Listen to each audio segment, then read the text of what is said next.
So now, first of all, welcome everybody in our office agent and all the agents from other brokerage. Everybody is welcome. So today it's my honor to introduce our most experienced and senior real estate lawyer, not just real estate I know, but you are going to introduce him further, Garry Shapiro, to give us a lecture. Let's have a welcome.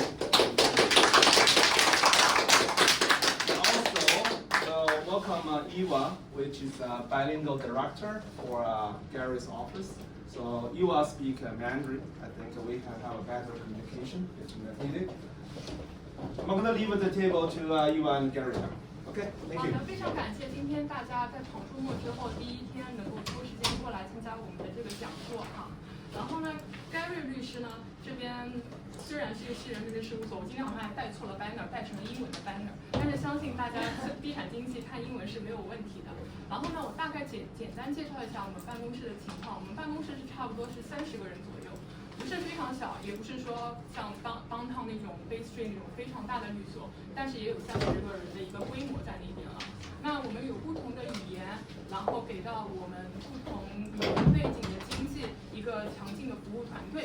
我们包括有Farsi 波斯语，也包括有韩语 Korean， 然后当然也有我们的 Mandarin， 还有 Cantonese， 像普通话、粤语，我们律所都是有专门分出来的团队，就是文员、助理都是有说不同语言的。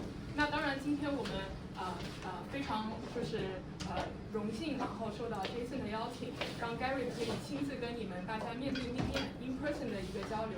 相信大家今天待会儿就是讲座结束之后呢，也会对他个人有一个更深入的了解和他一个知识的丰富的知识储备。我跟着他也已经有10年了，就是说我们办公室的所有的员工基本上跟着 Shapiro 先生都是有超过10年。我们很多经纪他们会过来说，哎 ，Eva 你怎么从我好多年前碰到你在这边，你怎么还在 Garry 这边？那我只能说一句，那说明老板人很好。除了他个人有人格魅力以外的话，就是他的知识储备，就是你会每天有新的东西向他这边有学习到。所以为什么就是可以让到我们不同的文员或者助理或者是 manager 在我们的办公室里面都可以向他学习到，不管你是专业领域也好，还是做人道理，我真的是平心而论这么说的哈。所以的话，就是总结一句，我可以先就是跟大家打声招呼。虽然我们是私人律师事务所，但是的话，我们是有配备非常齐全的语言服务的，就是让大家不会感觉到说，哎，一个私人律师会不会语言上对于我的客人有一些barrier 在这边，这是不存在的。就是我们也已经服务了华人社区有10年的时间了。如果大家做地产这一块有够长时间的话，我相信其实大家曾经听说过 Shapiro 这个名字的。所以的话，大家可以讲座之后，如果觉得还不错，那大家可以联系的试试看，然后多多跟我们合作一下。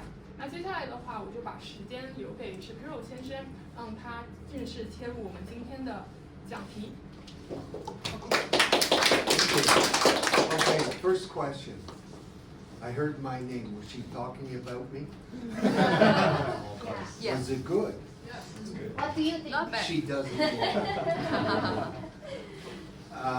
Thank you for having me. I think this is the first seminar of the seminar season. And I'm going to be bouncing around a bit, back and forth, as we go through these items. How many of you have been in residential real estate for more than 2 years? Okay, so would I be safe to say that a good many of you are less than 2 years? Fairly new. Okay. I put together a list of potential problems that we've seen over the years. And if you have questions, please ask. We'll try and answer as we go. If we see we're having time issues, then maybe we'll save questions for later. But for now, please ask. So I'm going to try and talk or discuss with you both from buyer agent, seller agent point of view. First, deposit. That's really, well, it's not really the starting point. I think I want to back up a bit and share with you that when you are meeting your prospective client, buyer or seller, know who you're dealing with, know who your client is. Okay, be very careful. If there's a power of attorney involved, you've got to get a copy of it. So if you're acting for a buyer or a seller, get copies of powers of attorney. If you're the seller listing, you're going to have to get a copy of a power of attorney to give to the agent for the buyer. I have seen cases over the years where agents have lost their license because they haven't made sure they had the power of attorney, and they ended up transactions falling through because you weren't dealing with the right person. Make sure you have it. Okay. Sorry, if Yes. this happened, it is covered by our insurance. You know how we have. It would be covered by your insurance. Most of these things are going to be covered by your insurance unless you commit fraud, Okay. which I don't really think you're going to commit fraud, but mistakes happen. We're human, and we're not always perfect. The idea is to save yourself the grief, the stress by having a legal action.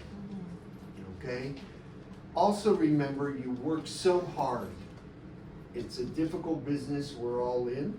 What I do is similar to what you do. We work hand in hand, and I don't want to see you working really hard for nothing.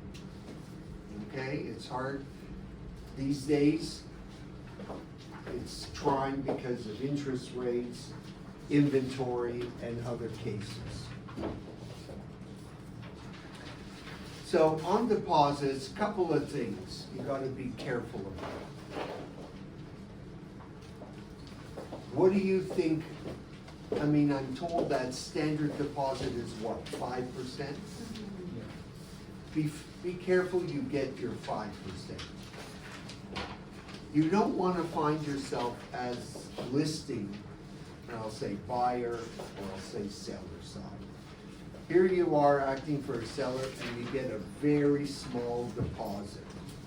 If the buyer wants to walk away, you're making it easier for them to walk if it's a small deposit. They don't have anything to lose. Here's an example, and it does involve a couple of other points. Maybe we can get a chair here.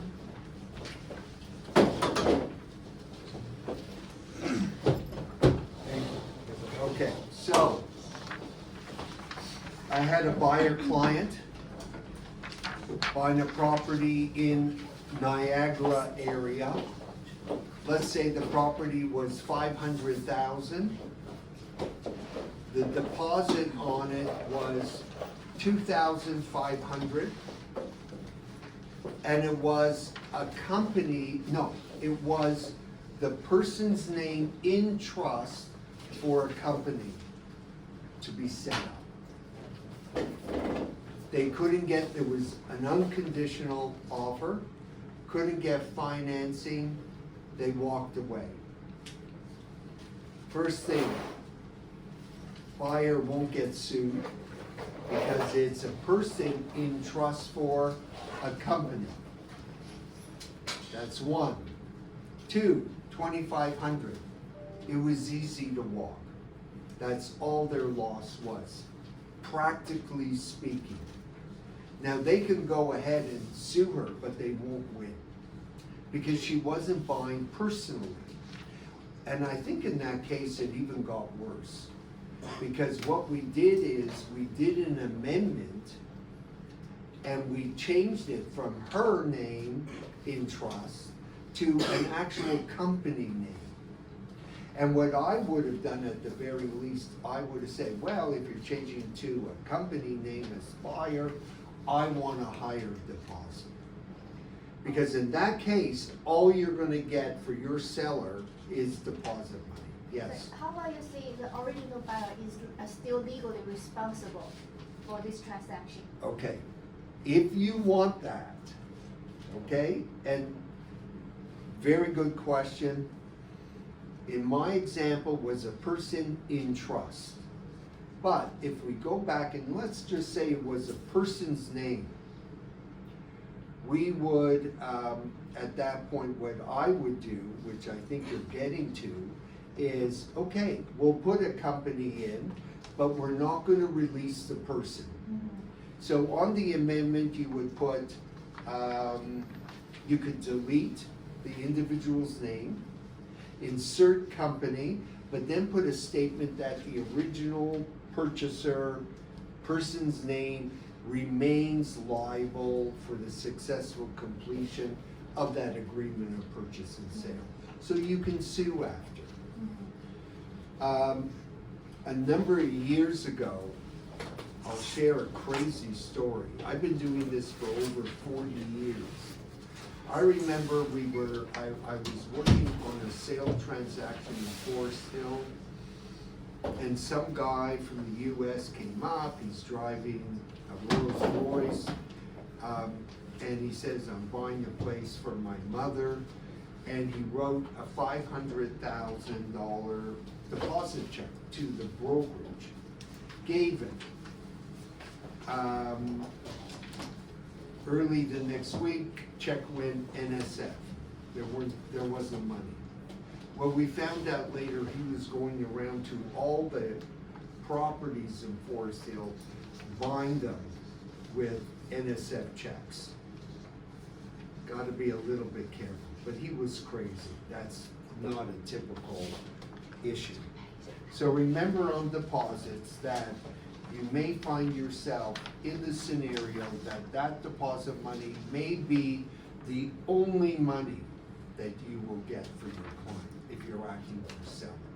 If you're acting for a buyer, again, you got to show how serious you are. So usually 5%.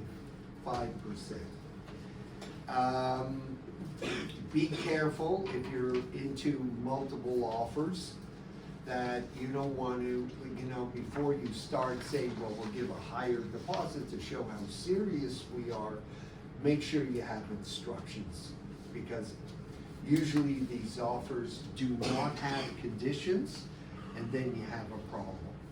If you have too high a deposit, you may never get it back. Another case we're having now, in a nice area of the city, property was 5.1 million, deposit was 200,000. Eventually, buyers couldn't close. They were claiming they couldn't get money out to Canada from overseas. And we ended up fighting over 200,000 for a variety of reasons, some personal to my client. We ended up just settling it, and out of the 200,000, my client's going to get back 110, 90,000 will go to the other side. Now, agent for the buyer gets no commission. Okay? In the particular case I'm talking about, my client became unhappy with their listing agent and ended up so they put it back on the market at 4.9. So they're taking, let's say 200,000, they got 110 back. They're taking a 90,000 loss from the first offer. They're using a different agent. The agent on the deal that did not close will not get commission either, because the listing agreement says that if the deal doesn't close through no fault of the seller, they don't pay commission. So if you're a buyer, you could find yourself in a difficult position. Okay? There's variations. We have cases where a commission is not high and we need some of the closing money. So we have to go into the deposit money to pull out, and you can become, unsettled that, if the deal doesn't close, there's not enough money there to pay commissions. And in that case, we closed one last week. It was $5 million, but they owed money to so many people. There was a lot more to it, but the deposit in that case was $150,000. They had to use that deposit money to pay a lender. So, but the deal closed, and I will imagine agents got commissions. We're good? Do you have a question? Let's go back to your case. If the buyer is in breach, I thought that automatically they lose all the deposits. I'm surprised they were able to get a portion of it back. Okay. I think, and that's also a very good question. That's more of a business matter. Legally, my seller was entitled to the entire $200,000. It's true. How do you claim $200,000? It's not small claims court. So what are you going to do? You're going to start legal action, and it costs money. You don't know if these people have money. They couldn't close. So if you go to court, it could take 2 years, 3 years. In this particular case, the husband has cancer. They just want to sell it. They felt rather than get into litigation and the cost of it and drawn out, it's stressful. And they felt that in this particular case, they were happy with $110,000 and not $200,000. Our first go out when we were fighting the buyer and their lawyer, we wanted all $200,000. In fact, we said, we'll give you a release. We won't sue you if the losses are less than 200. Like if the loss is greater than the deposit, let's say it was 300,000 loss, they had a 200,000 deposit that they were prepared to take it all. Lawyer on the other side, no, my clients will only agree to 50,000. Over a period of time, it worked out. It was sort of who's going to outlast the other. And it came out that we raised it from 50, ended up 110, and the sides agreed. Yeah, but legally, the seller Legally, has more if the there's evidence. seller Yeah. could have taken all 200,000, relisted, sold, and see what the losses were, and if it was greater, they could have sued for the difference. And even if they sell for more, they can still take the full deposit.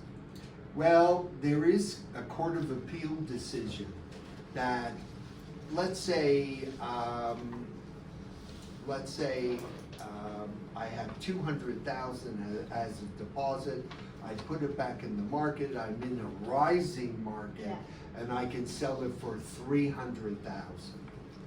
I can't really keep the 200 and keep the 300. If they could go to court, that is the buyer, and the court could say, listen, this is not a windfall. The money's there to cover losses. If the market goes up, great. You're gonna, so if we said 200,000 deposit we're initially entitled to, and damages on top. So what were the damages involved? Interest, you go through, let's say it was 80,000, but they got 300,000. No matter what, they were still ahead. In that particular case that we worked on, a certain portion of that deposit went back. They were able to keep the 300 and we'll say 100 of the deposit. Usually the tendency is when you're going into a higher market, sellers are very happy to say, here, I want a mutual release, here's your money back, I don't want to start having problems, because if the market is rising, the buyer's going to scramble and say, I'm going to try and find money somewhere. And you don't want to be negotiating with a buyer who's not closing and going out and signing a new agreement for a higher price when you don't have a release on the first one. But if they breach the contract, you don't need to sign release, because I had a real case. The buyer fall through, and then we sold for $200,000 more. My seller kept the original deposit, 100%. Yeah. And she got $200,000. Well, there's always going to be exceptions and certain in cases. In one of them I'm talking about, we terminated the agreement. So that's it. We got a new offer and we were able to keep money. It depends. There's business issues, personal issues, and you got to balance. But I think the point you're making at law as a starting point is correct. Okay. Names of parties. Please be careful that you use proper names. How many of you have worked on an estate purchase or sale? Okay. So it would be the estate of. Okay? Oh, quick question on deposits. What happens if you have a buyer who hasn't paid their deposit? Can they get out of the transaction? Can they say, look, I didn't pay a deposit, we don't have a contract, I haven't paid? Can they get out of the agreement by not paying the deposit? No. You're right, they cannot. Deposits is not the consideration. Deposits are good faith money, and if they don't pay the deposit, they're in breach of contract. Then you, as seller, you may have to make a decision that, do you want to keep the contract alive and sue for the deposit, relist and see what losses you have, or terminate and just carry on and not bother because you don't have a deposit to sue on. And a lot depends on if you're going into a buyer or seller market. If the market is not good, you'll keep the contract alive, you'll deal with it, you'll sue for deposit money, you'll relist and sell and see what happens.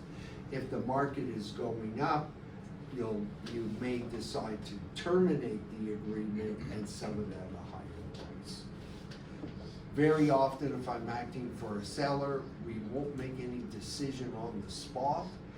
I'll tell the lawyer for the buyer, look, we'll put the house back on the market.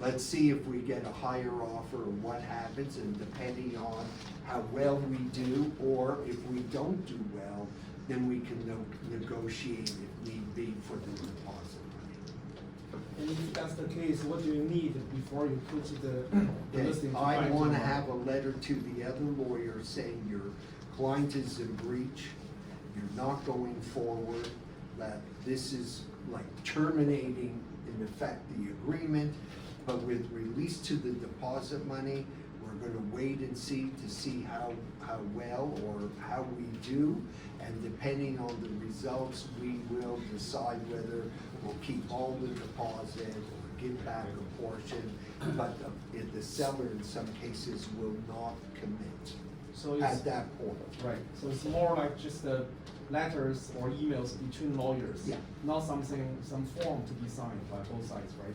No. And you know, at that point, you shouldn't be handling it. You should have the lawyers involved, and the lawyers should be working on it. Got it. Most Okay. likely it's for firm offers, right? Like conditional offers, that's not. Well, conditional offer, And then you can back up, yeah. like I'll tell you a really strange story. Agreement signed conditionally on status certificate on Friday. They gave the status certificate, an existing one, may not have been the proper date. Maybe it was a month old. They gave it to them Friday, a copy of it. Saturday, Sunday, the buyer, who became my client, had remorse. They don't want to continue. They want out. And they didn't pay the deposit. But there was a status certificate condition. The lawyer says your client's in breach. This is now Monday or Tuesday. Your client hasn't brought in a deposit. And I said, I understand. My client got a status certificate Friday when they signed the offer. There is a status certificate condition. My client's not waiving. And there's no deal. Now, we could go play a game. I could give you the deposit, keep it at the brokerage desk, and my client will take it back. Do you want to play that game? Or just say, there's no deal? So that was the case. Interesting, different. And where, because there was a condition, but they didn't pay the deposit, so theoretically, they're in breach by not paying the deposit. Like, they should have paid it, get the status certificate, don't waive, get the deposit back. But rather than get into a struggle, because this was an agreement where the seller was having trouble selling, and rather than get into a fight like, oh, you're not acting in good faith or whatever else, it was just easier to say, deposit wasn't paid because we already had the status certificate. We were waiting till Monday to go to give you formal notice, we're not waiving. So what purpose is served by paying deposit now? Do you remember that case? So anyways, she got angry at me because the client person said how much I gave her. I said, I had too much fun. I'm not charging. Even there's nothing wrong with the status, as long as they're conditioned, that you can do up. To question how far you want to go with good faith. I think all the conditions says sole discretion. Once you have the sole discretion, it's hard to challenge. Unless you wanna. She's right. But in this case, it was a month old. There was enough negative that I could use it to get them out of the Even deal. just one Even year. if it's crash report, I think you can still get out because you can always find something in the report and say I'm not happy with it. It's Who so is she? discreet. I want to hire her. I should be a lawyer. Oh my God, it's another Eva. Absolutely, absolutely. Listen, I try not just to be lawyer. I try to put on a business hat using common sense logic. And it was like right away the lawyer backed off. There was no fight. There was no problem. On another case, I was acting on a property where a very well-known basketball player was buying the house. And it ended up that it was a huge deposit, very expensive home. And we ended up, even though sole discretion, the lawyer for the seller was at a big law firm, and we said, no, even though it's sole discretion, it's implied that you gotta act in good faith, et cetera, et cetera, et cetera. In that case, we did win. This was a case where the deposit was paid. We got it all back. But it took us a series of letters. They just didn't let us in. So, you know, on conditions, for example, like you gotta be careful on your conditions for inspection and financing. So you could run into a problem where if you're acting for a buyer and you say, I have a financing condition, and you almost have to be careful from a buyer's perspective to be careful. You may even want to say that that I get financing on terms and conditions that are satisfactory at my sole discretion. you gotta be careful. But what do you do when your client doesn't even go to the bank? Doesn't like, oh, interest rates went up, I can't afford it, you know, maybe Bank of Canada is in the process of raising rates, I can't afford it, I can't afford the house, I want out. You could run into a problem if the lawyer on the seller side says, okay, I understand, but give me evidence that you tried to get a mortgage and the terms were not satisfactory.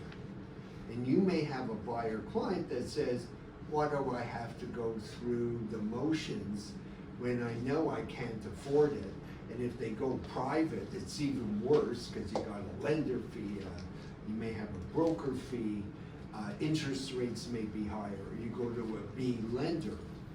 But you gotta be careful, don't get into a trap where you say, because I know I won't be able to afford it, therefore I won't even try to do my financing. Like if I was on the other side, I'd say, okay, that's fine. It's at your sole discretion, but give me the terms, give me a letter from the bank. Who did you see? Now maybe they could phone up their friend and they could get something, I understand. But from my perspective, the case may be one where I don't want to make it too easy. I may want to push it a little bit more to say, hey, yeah, the condition is at your discretion, but there is law that says you gotta act in good faith. And not even going to check out whether you could get a mortgage and on what terms, you're not acting in good faith. Okay? Be careful of your inspection conditions. Okay? Don't have if I'm acting for buyer, I don't want a condition that says giving an opening to the seller that they could make a repair or they could do something to fix it at their discretion. From a buyer's perspective, it's, I'll get an inspection, I gotta be satisfied at my discretion. Be careful of conditions. I'll ask you. You're in an active market. You have a buyer who says to you, listen, there might be more than one offer. I don't want any conditions, okay? Don't put in financing, don't put in inspection. Would you put in an offer without conditions, or would you put in an offer with those two conditions and striking them out and having your client initial? The first or the second? Second. Okay. Why? I want you to understand why you're doing that. Protect yourself. Protect. Your client, their memory is not going to be good if you run into a problem. They will throw you under the bus. Not only letting the bus drive over you, but then back up again over you. Your client, their memory is not good if money is on the table and you've got a problem. So protect yourself. Cross it out, have them initial. When they said, oh, you know, something on condition, and say, look, whose initials? Those are yours. Next, on conditions, purchase price, on contract terms. If you're talking to a client on the telephone, because they're not physically there, and you might be multiple offer, maybe not, and they say to you, go up another 50,000, okay? What would you do? Text them first to confirm. Thank you. I have had at least 3 agents in the heat of the action change the price on a deal had no conditions, no financing condition, change it to 100,000 more, and she wrote the initials of the client. Wow. okay? Then they couldn't get financing. The prospective buyer says, who told you to put it up 100,000? Well, you told me on the phone that I can do it. No, I didn't. I never said that. Okay, so text is good. WeChat, good. Better, email. Okay? Get something. So if they authorize you in writing, you can issue Yes. on behalf of the Well, client? no, what I would want Yeah. is, I would write, I need your written confirmation that I can change the price by 100,000 and that I have your authority to initial for you. And I don't care if they write back and they say yes. So that means you don't even need a POA.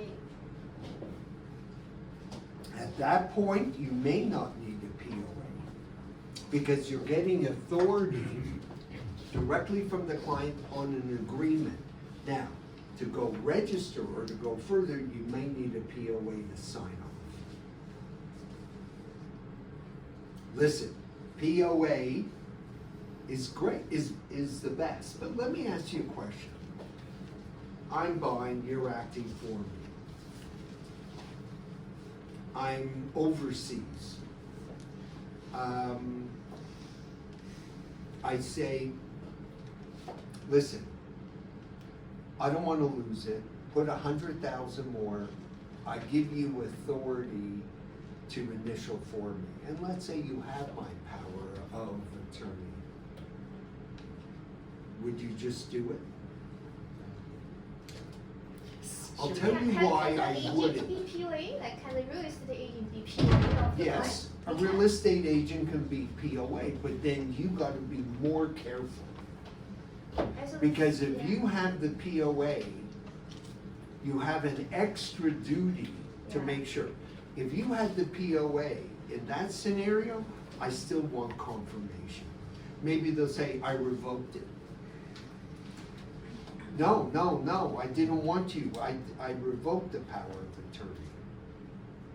Okay? Desperate people do desperate things. I've seen it over and over again. The memory of your client is very short. So if you have like if I'm working on a power of attorney, if I'm able to, I'm gonna contact, even overseas, the person who gave the power of attorney to say, is it still in effect? Can I use it? Has it been revoked? Because as a lawyer, when I go to register it, because I need it for my deal perhaps, I then have to sign a paper that says, I'm satisfied that the power of attorney has not been revoked, that it's still in effect. When you revoke a power of attorney, there's not as if there's a central book that you could say, this power of attorney from this person is revoked. It's a tricky thing because then I send an email to the person who has the benefit of that power of attorney, but I don't know whether they're gonna listen to me. I don't know if they used it before I sent the email, and I don't know if they're gonna use it after the email. And if people are not local, it becomes a difficult matter. Another thing dealing with deposits and offers and everything, be careful where your money is coming from. Is it local or is it coming from overseas? And it's not even China anymore. Iranian clients, they have trouble bringing money over too. So, you know, if I'm in a multiple offer, I'd rather take 10,000 less and go with a second offer if I know the money is in Canada. You want to be sure. Also, if you're dealing with young people on multiple offers, control them. It's their first house, they're going to get excited, and they may get lost in the excitement of it, and then they go in too high and they can't afford it. If you're acting for a seller, keep second offer close.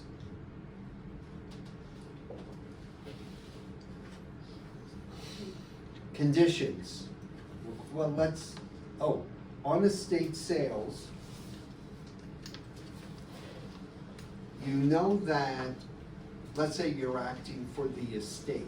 So we'll say the estate of Garry Shapiro, and someone will sign for me, the beneficiary normally of my estate. Now, whether you have a will or you don't have a will, you gotta go through probate process. When you go through it and you apply, you will get a certificate of appointment. It's okay, he dropped it because I said estate of Garry Shapiro. I'm still alive. You get a certificate of appointment. You need that for closing, okay? Let's say you're the listing agent, and can you take a listing and list the house and get an offer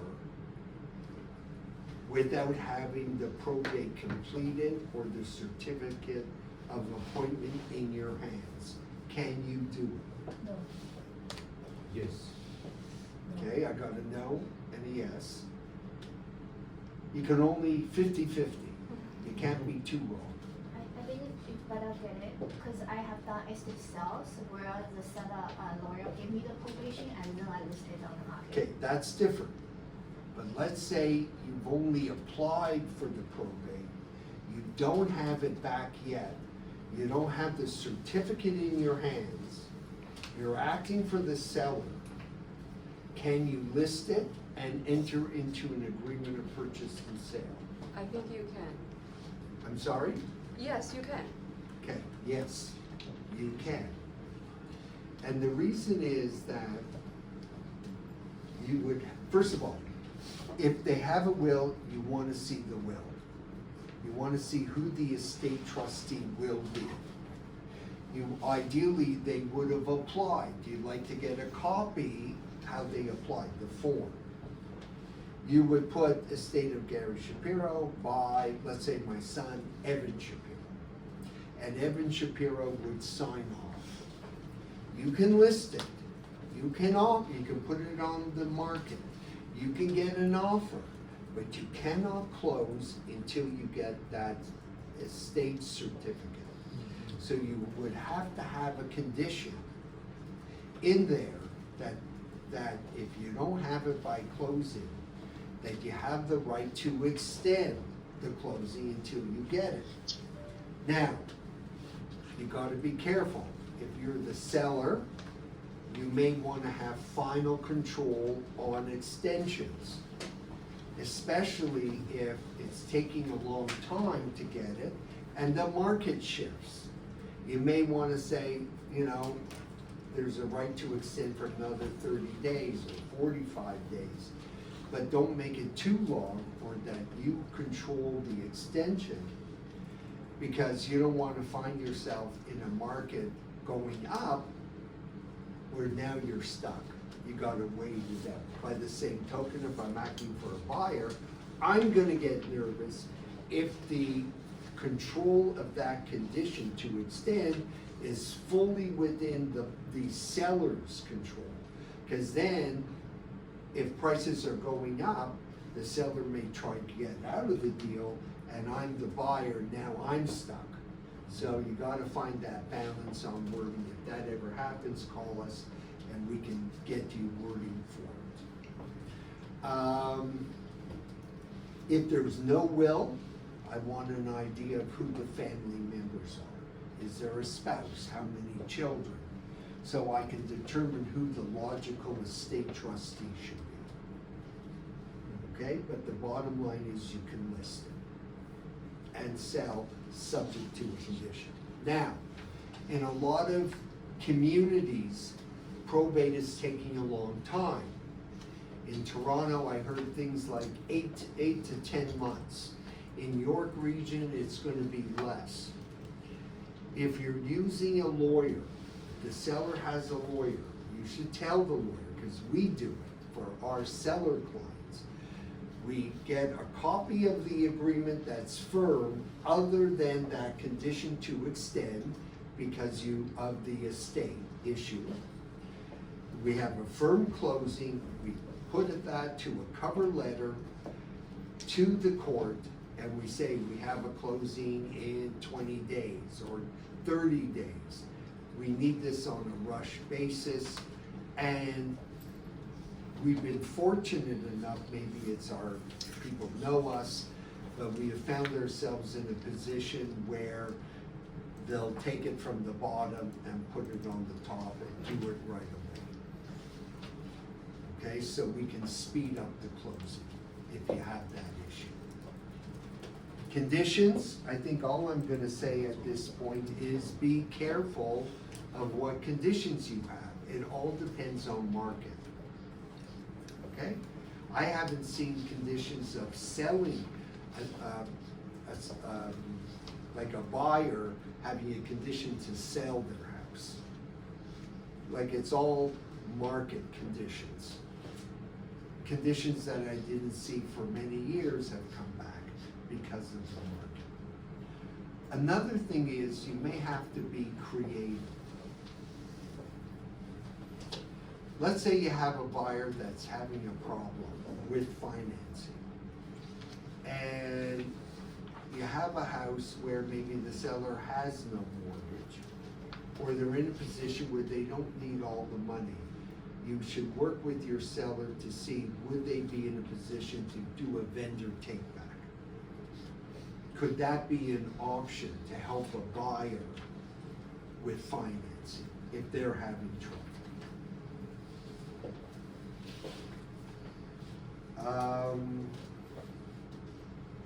Mortgage approvals, what I think, many of you may be working with particular mortgage brokers. Be very careful, make sure you're working with really good brokers. I've seen too many cases where a buyer says, oh, don't put in a mortgage condition, a financing condition. My broker, says, yeah, no problem, and then ends up having a problem, and there's no condition. Get something in writing if you're able to. Also, another problem occurs where you're selling. You may have a client that may have a prepayment penalty. Find out how much it is. I've seen cases where they'll say, oh, it's $4,000, and you find out later it's $40,000. Okay. Closing process. Be careful of your closing dates. Don't make it Sundays, Saturdays, statutory holidays. If that happens, I usually move it forward to the next business day. Okay. And that alone should not make the agreement void, right? No, should not. Should not. If you do have any real problems, of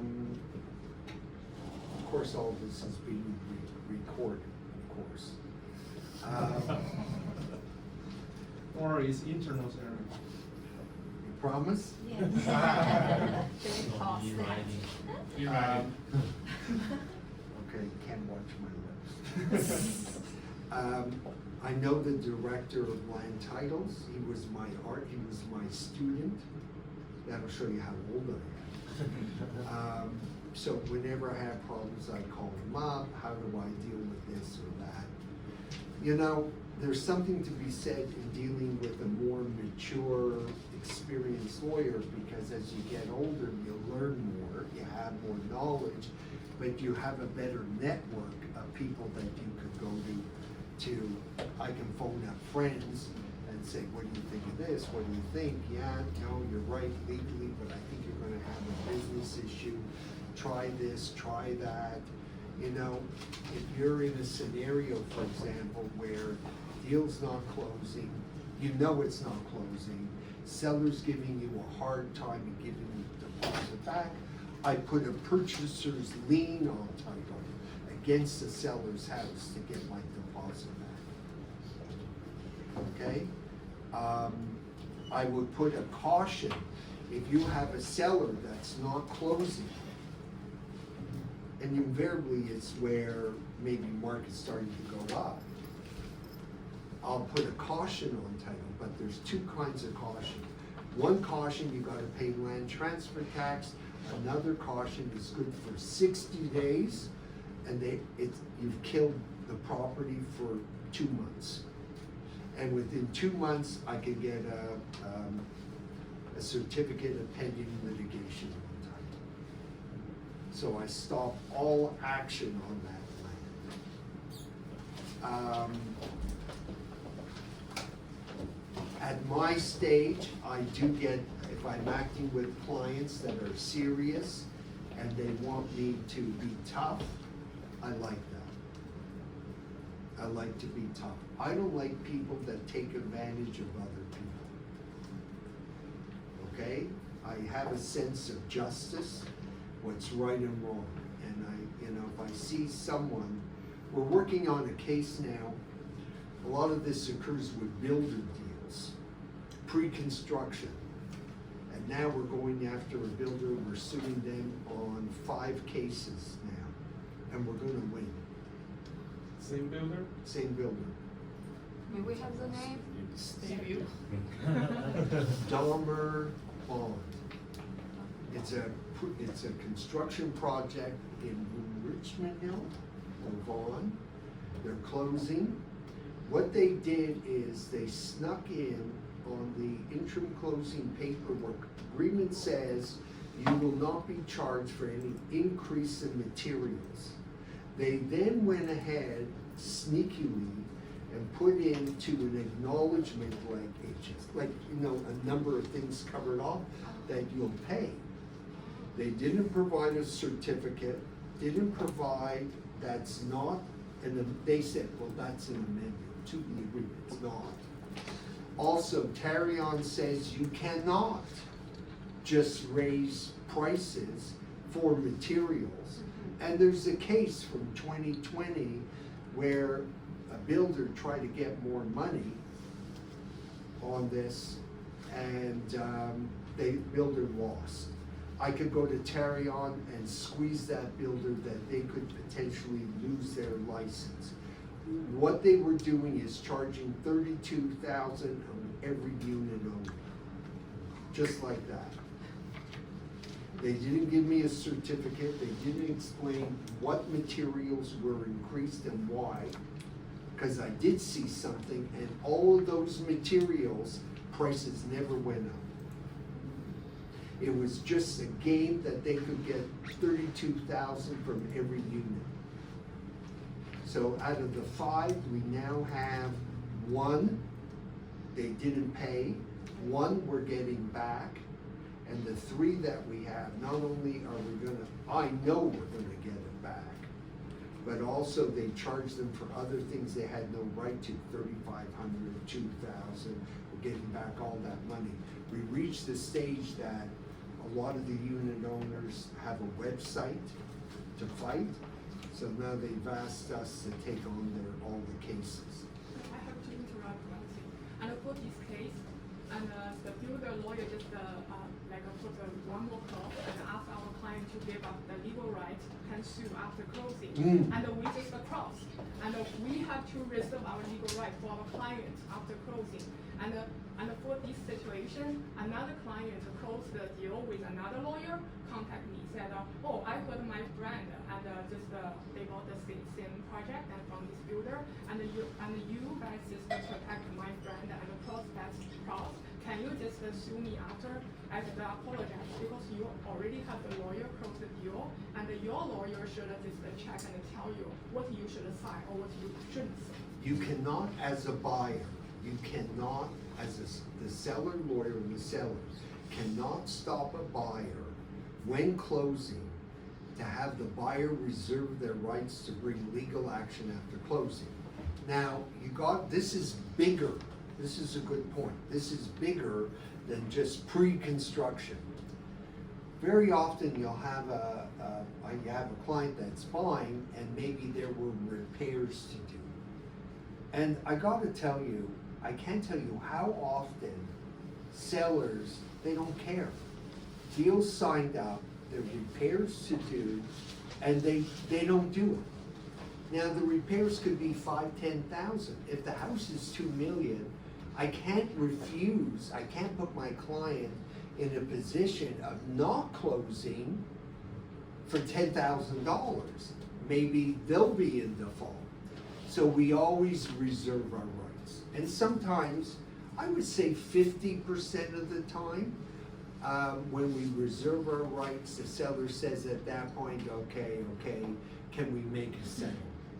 And we'll work out a settlement because they want to just go without having the headache later. So these are things that we can assist you on. Whenever you have a problem on a file, even if we're not, I'll tell you another story. Even if we're not the lawyers, we try to provide a service for you. We figure if we help you to be successful, you'll work with us. You know, one hand helps the other. We had a seminar a number of weeks ago where an agent came up to me after and said, oh, my mother has been working at a place and she got notice and they only gave her 4 weeks notice. But she's been working there so long, so I checked out everything, and that's not even real estate related. And I checked it out that the mother was entitled not to 4 weeks, but to 8 weeks and vacation pay. I wrote one letter to the company and I said, you're in breach of, if you're not, we want not 4 weeks, we want 8 weeks, and we want vacation pay.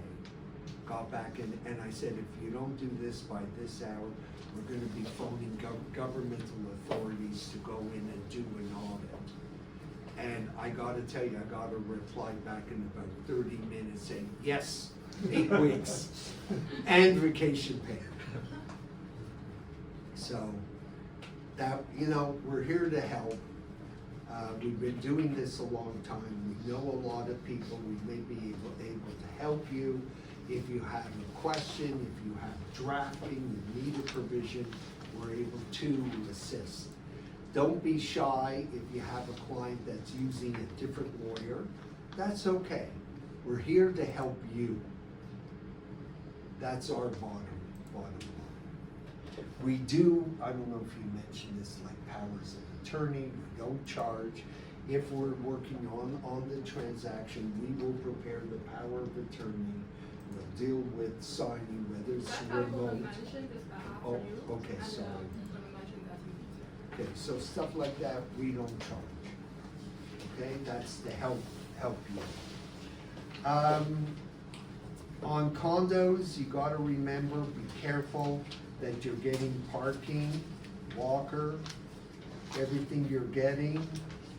Also, there's 3 types. There's 3 ways that you can control parking or locker, but let's say parking. There's common, exclusive, and deeded. Deeded is simple. You have a deed, you own it.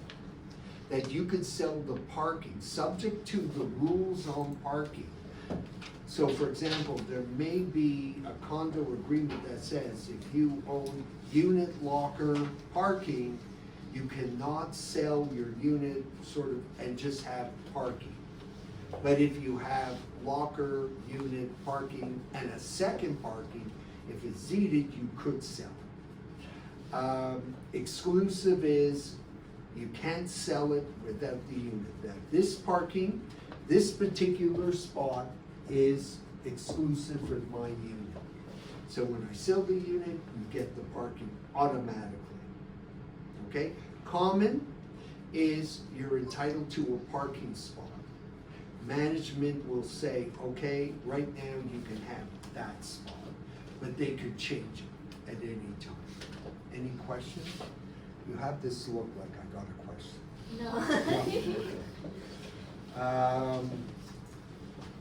No. For the parking, so either way, the management office cannot revoke the parking for the unit, right? If they have, say, exclusive. They can't, no, they can't revoke it Okay. on exclusive. No, that parking spot goes with that unit, that's it.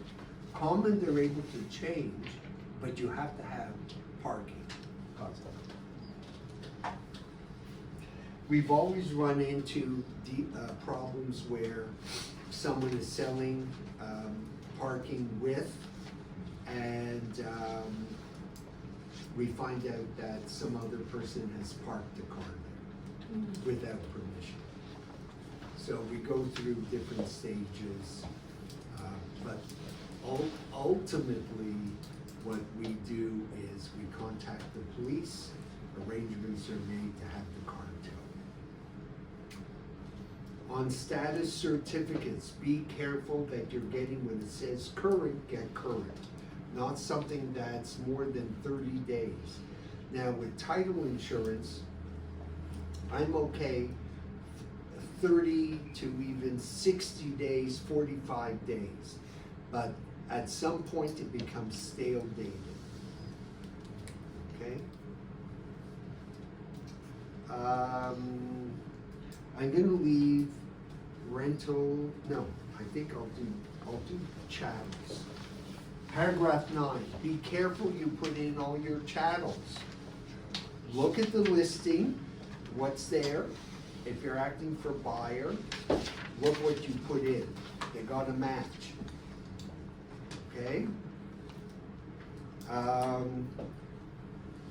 When it comes to issues of air conditioning, furnace, I'll usually, if I'm acting for buyer, I want HVAC to be put into this chattel section that it's own.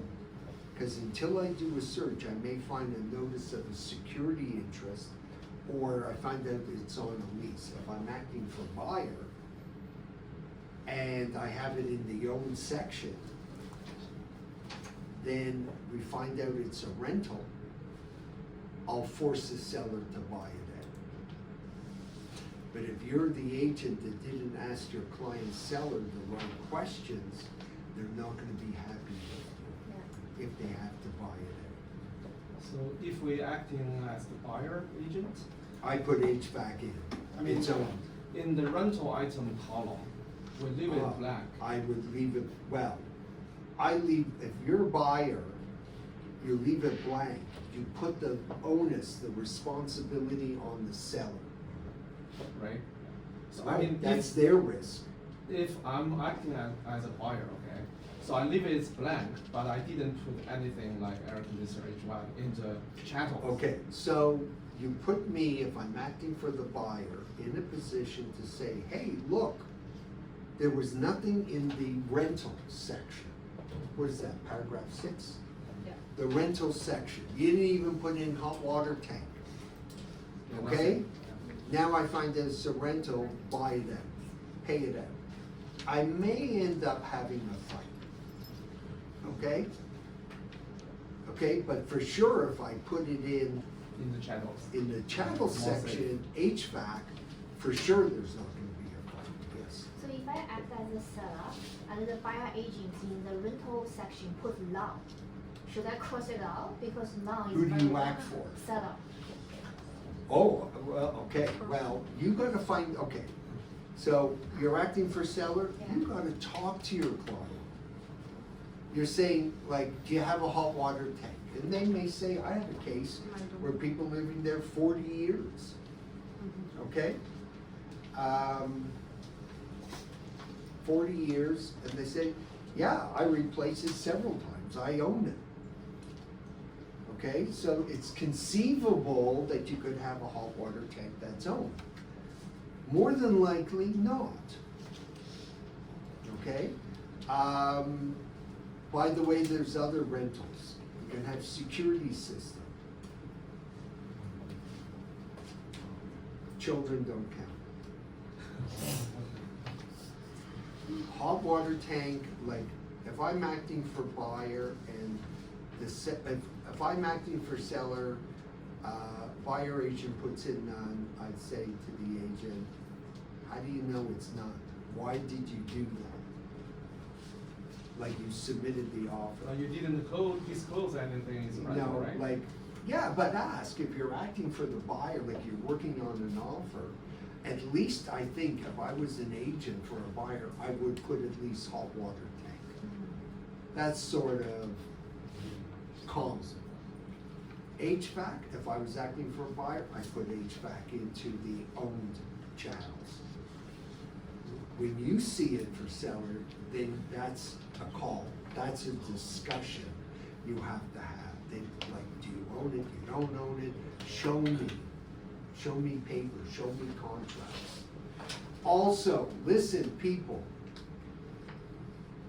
if you're not sure, call Eva, call Gary, we'll do a quick pin search and we can determine whether there's a notice of security interest on title.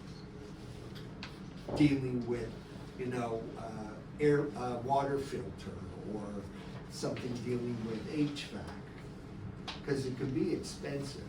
To do this search is $30 and normally we don't charge agents, it's a courtesy. When you go on Geo Warehouse, they may not show notice of security interest. They'll show the transfers and the mortgages. They may not go to the detail of a notice of security interest. Sometimes you have a client, I want to put in a swimming pool. Okay, what easements are on title? Can I put? You got to check your paragraph 8 and 10. I had a client that we found out that there was a storm sewer going right across the lot, and they wanted to demolish and put up a new house. Well, they couldn't. Mainly clients that are sort of builders would ask for a PIN search. But for you people, if you need a PIN search, we'll do it. We won't even charge you. We'll send you a copy of it. You can't do better. Thank you. In terms of the HVAC, do you recommend we just put HVAC or we list it furnished air conditioning? No, I just put HVAC. That's good enough. To Yeah, cover, right? it's better than nothing. Okay. Yeah. I found that nowadays there are more and more, strange stuff be rental. For example, the current case is thermostat is rental. Yeah. Even the small machine thermostat is in rental. Then after nobody really care about that until after we close the deal, even the lawyer has no idea that most stuff is on rental. Yeah. Then after we close the deal, my buyer start to receive the bill. Right? It's not very You cheap. end It's up having $100. problems. Yeah, I end up having And problems. I'm gonna tell you, Yeah. if your client has a problem, Yeah. it's your fault and mine. Okay. It's never their fault. Okay. Okay, I'm just telling you, practically, your client is going to say, why didn't you check it? Yeah, they That's will. your job. Yeah. Oh, it's the lawyer's fault. Yeah. And also, I found most. I'm just gonna open the door. That's too hot.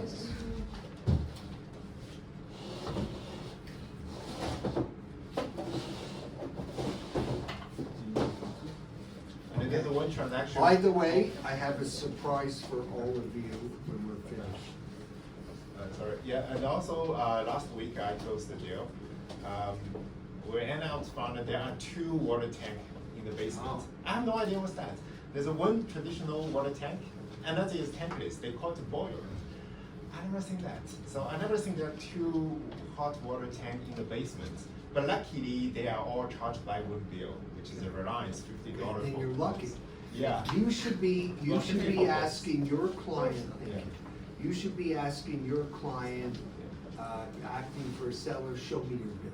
Yeah, well, I represent the buyer, so yeah, and we end Yeah, up. but you still should be asking. The other thing we have problems with is, we act for seller, buyer doesn't want to sign the assumption of the hot water tank, okay? Or vice versa. Like, avoid these problems. Yeah. But also, although we in the offer we put the the hot water tank as rental, but it's really there are really some room people can really negotiate. Listen, I would say 90% hot water tanks are rentals. Yeah. Then maybe 10% are owned. There's a greater chance the HVAC is a rental. But what if they have 2 water tanks rent? It's really Listen, you can only get better, you may not be perfect. Anytime you're getting into a house that is a certain size, or by price 3 to 5 million or beyond, there could be 2 air conditioning units, there could be 2. Yeah. Just ask the questions. You can't be careful enough.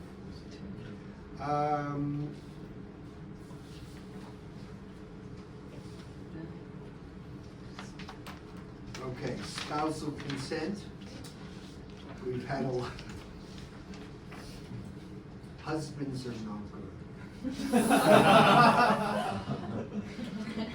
Wife goes away, husband sells the house. You can't trust husbands, just generally. Yeah, I hear you. That's the most important thing we learned from the session. It's the first thing.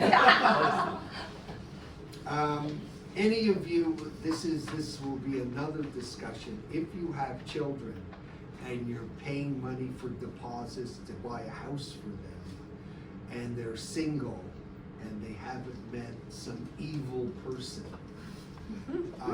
there's ways that we can protect you as parents. Okay? There's nothing worse than helping your child buy their first house, and then they get involved with someone else, they move in, and it ends up splitting up, divorce or whatever, and you see your deposit money go. There are things you can do to protect yourself, your money, and your children. Okay? It can be many ways, a trust agreement, or even a mortgage. So there are ways to But do the that. appreciation should be half and half, right? Listen, I can counsel you to say, if you have children and they're getting married, have them get a marriage contract, a prenup. But it seems couples feel uncomfortable about that. So I tell them on the second marriage, they'll get it. By the way, before I forget, this put on tape. I can do weddings. I'm licensed to do weddings. So if you have any clients that I don't charge for the wedding, but I gotta work on the deal. So if you have clients that are buying, one's a citizen PR, one's foreign national, they get their license quickly, I can marry them, and then they're exempt, and no NRST. No MRST. 2 people. One person has the status. If as a one PR. is a citizen or has PR, and they're marrying a foreign national, forget about work permit, student, whatever, I can marry them. We do, a lot of our weddings are on Wednesday for Friday closings.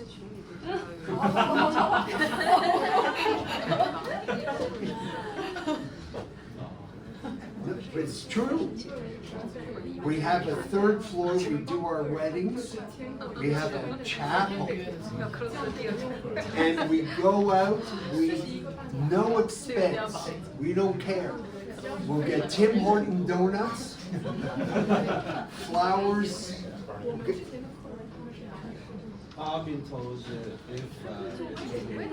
if I do funerals as well. So if you kill your husband, so here's normally for a wedding, I'll charge anywhere between $750 to $1,200 per wedding. But for real estate and for your group, right now, for the next 6 months, weddings, no charge. You have to put time frame and consideration on it, right? To make it valid. I'll write it down. $1. So, but you gotta get license.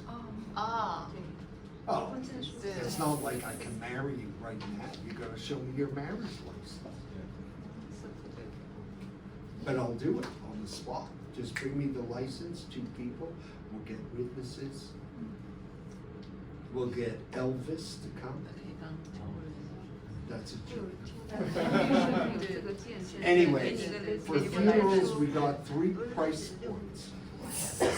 There's 2,000, 1,000, and 500. For 2,000, I will say the nicest things about the person. From beginning to end, I'll say how wonderful the person was, and I'll cry through the whole.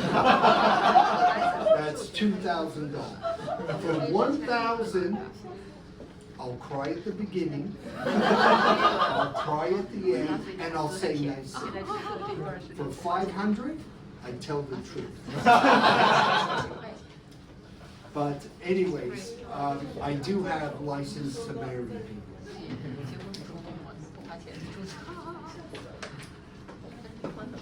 One of the big things that we'll pick it up on the next part is so often we'll find an exemption on the foreign national issue, but you still got to pay NRST. That's the tough aspect. You can have a work permit with at least 183 days, but you got to pay NRST. Yeah, 25%. It's a lot. And I'll be There's ways people have figured out how to do with it, how to deal with it, but that's something for a private discussion. Right. There's some with letters or file numbers in the limit because Ontario say non-issued file numbers. Well, there's other ways too, but that's for a private discussion. Right.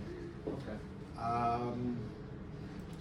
Okay, so spouse, very interesting. On an agreement of purchase and sale, I believe the first page or maybe the second, it says spousal status, that if the spousal consent on the signing page is not signed, then the seller says, I warrant and rep that I'm not a spouse. Okay? We've had a number of cases where all of them have been wives that have gone to China. Every one of them. Husband, rising market, wife's not here, goes to sell it, sells it, packs up, and goes. But we had one case where the wife came home 2 days early. And said, what's this, husband? So when you're going into a house, showing or your listing, presentation, look at what's going on. The other thing, there's a lot of fraud. Ownership fraud, mortgage fraud, keep your eyes open. One of the ways that fraud is done has been where there's a tenant. They work in a group.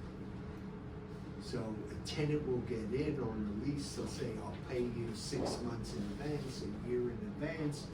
Tenant's there, so the tenant can give access to a buyer, to buyers. And then fraud is committed. Okay, we gotta be careful. Number 10, there are things, sellers and buyers, if we're acting for one of your clients and they're having trouble, we can, I believe we can assist you, and we can get pretty nasty. Okay, so I'm gonna leave that. Oh, on closings, please remember, give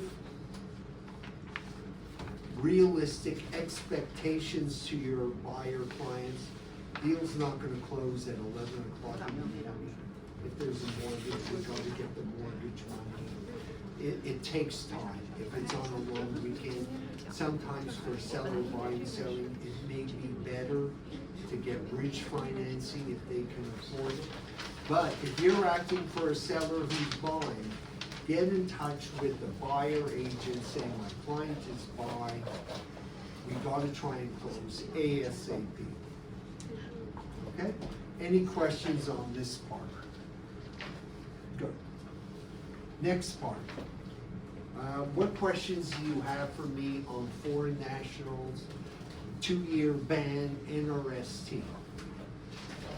Anything per se? So some of the key exemptions for foreign national is 183 days work permit.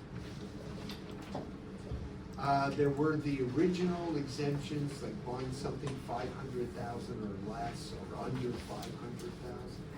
There was a very narrow exception for people on work permits or students, that if they filed a certain number of income tax returns over a certain number of years, there was an exemption, but very narrow. Work permits has been the big one now, 183-day minimum.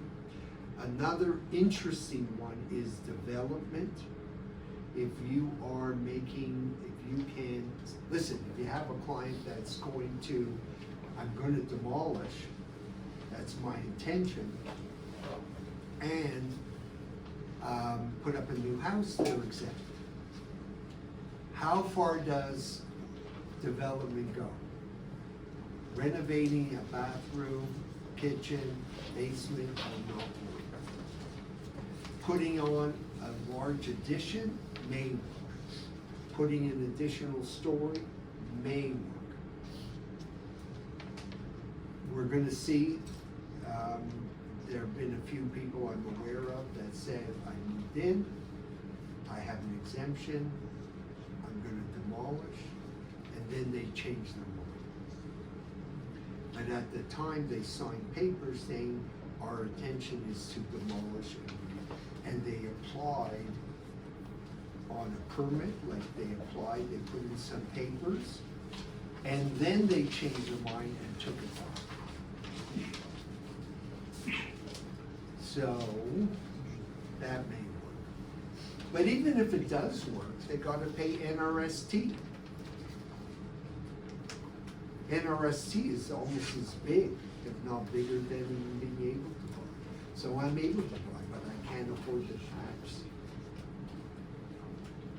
Any questions? Yes. The RST has to be paid upon closing or service? What, the 25%? Yeah. It could be through a mortgage. So for commercial. Commercial, you don't have a problem. Right, but some like a farm or land, how to determine it's commercial or residential? I would say it's commercial. You could look at the zoning. Zoning. So for example, if I have a piece of land that there maybe was a house demolished, but it's vacant, it's nothing, and it's zoned residential, I make it's residential. But then I look at the HST, I'll look at the impact. I'll try and push it to commercial. There's a chance. Yeah.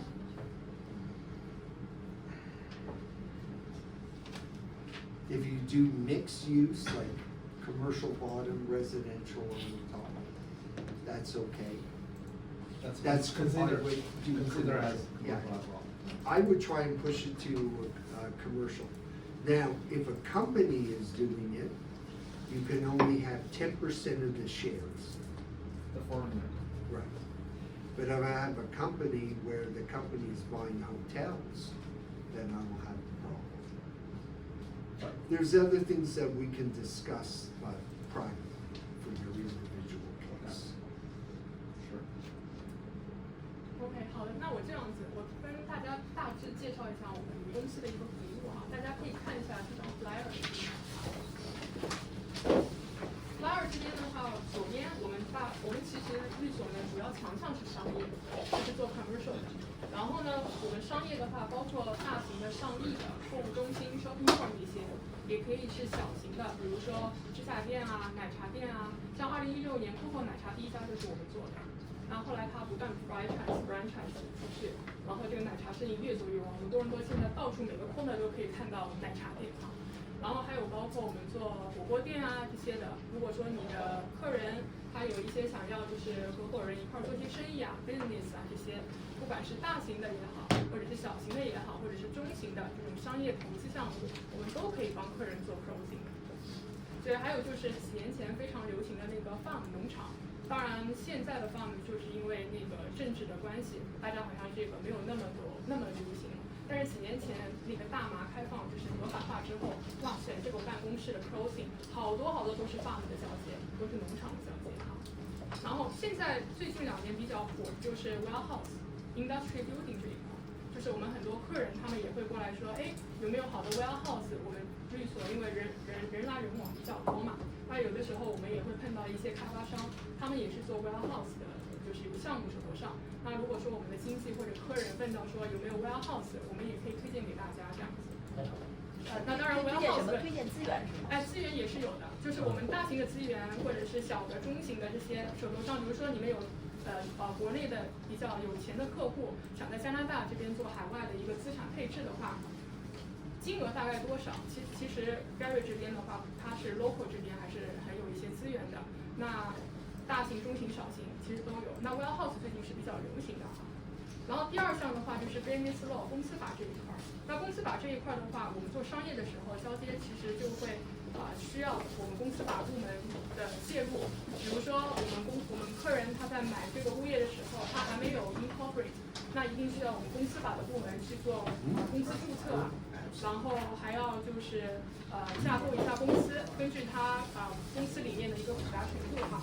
那还有就是现在比较流行多的就是几个人一块合伙做一些事情。那像这种情况的话，我们就会需要有一些股东协议，就是shareholder agreement。我们很多客人哈，就是尤其是我们一些南方的客人，他们很流行口头上说的，就是不一定会有律师去介入，去完成他们整个项目的法律的 binding。但是呢，后来发现不行，亲兄弟明算账，还是需要律师的介入。所以呢，你们也是作为经纪的话I want to give them the gift. OK， 你们作为经纪的话，也可以就是给到就是客人一些意见，就是说他们最好还是有一些律师保护到他们，省得到时候合伙做生意之后，将来出现什么问题，没有白纸黑字，真的是扯皮的事儿哈。然后第3个的话就是民用这一块儿，就是大家比较熟悉的，就是自己房屋的买卖交易 assignment 这一块我们也是强项哈。在2016年、2017年、2018年，就是多伦多市场最好的那个时候，这样整个市场就像坐火箭一样的。我们基本上2014年、15年平均大概每个月是150到200个交接，我们基本上到了2017年、2018年每个月就是300到400个 closing， 真的是翻倍的成长。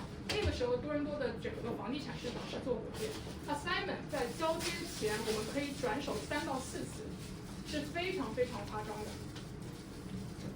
当然这里面还是有利润，大家可以转手1次assignment不够，2次、3次、4次，那还是有利润。但是那个时候，这个时代也许已经过去了。但是希望哈，就是我们这个利息不要再涨了，可以就是回来一下这个时期哈。那除了3个以外的话，就是大家比较关注的 mortgage refinance 这一块，像私贷啊、private mortgage 啊，我们可以做贷方，我们也可以做借方。如果说你自己的家人朋友他们有问到说有个人私贷啊，就是做 refinance 啊，或者是到期啦，需要律师的话，可以随时联系我们。我们在产权保险这一块还是非常强的，因为我们公司的规模在那边。如果说在其他律所，比如说产权保险、title insurance，他们不批没关系，到我们律所来，我们可以帮你们去搞定这个产权保险，因为我们跟他们内部的那个高层还是关系非常好的，就是希望他们就是可以给我们一些 exception， 或者有的时候Garry直接打电话过去，就是说这个客人执行一下我们这边是老客人，然后对于他们的身份验证都没有问题，那这样产权保险的批复就会比较顺利的去完成。因为产权保险现在欺诈的事情导致产权保险公司的批复不是非常的顺利，所以这个事情的话，大家如果有需要可以去没有产权保险主要是3个公司 ，Field Title， 然后 FCT 还有Chicago Title， 所以它不同的产权保险公司的话，他们都是不一样的。那我们公司主要工作的是 FCT 公司，然后我们都已经，他们每年都会给我们来颁奖状，因为我们的销售量比较高。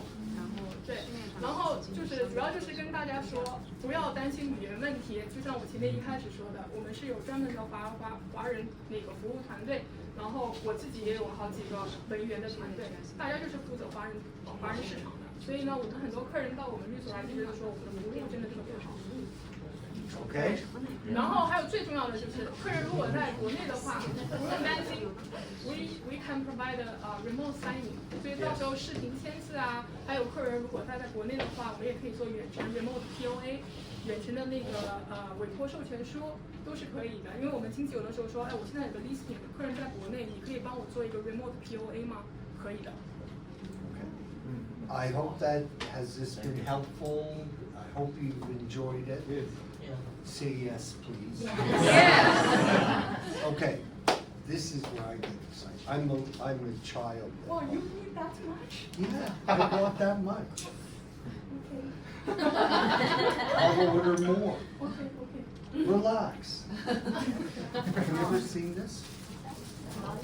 Lollipop? Oh. Lollipop tank. So I want you to watch. 都被老板发光了这个人。 So it is a pen with our name and phone number. Like you're watching, because all of you, especially ones that have children, I need to. will have to know how to use it.